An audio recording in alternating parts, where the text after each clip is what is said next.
Дисклеймер. При просмотре данного видеоролика не советуется есть, а советуется просто расширить экран. Приятного просмотра!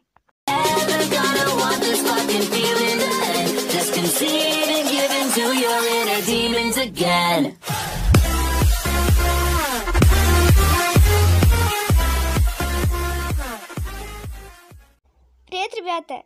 И это трэш из жизни. Ну что ж, давайте приступим. Первая история — туфля. Эта история более смешная, чем трэшовая, но я же Настя, я все равно ее расскажу. Эта история произошла где-то 5 или 4 годиков назад.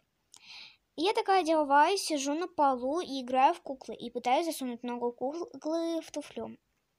Но я засовываю эту туфлю себе в нос.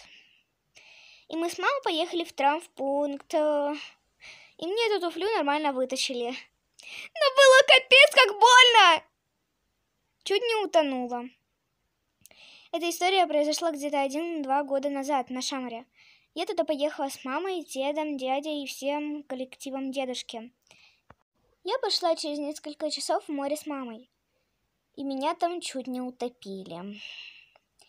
А все спасение произошло так быстро, что я даже и моргнуть не успела.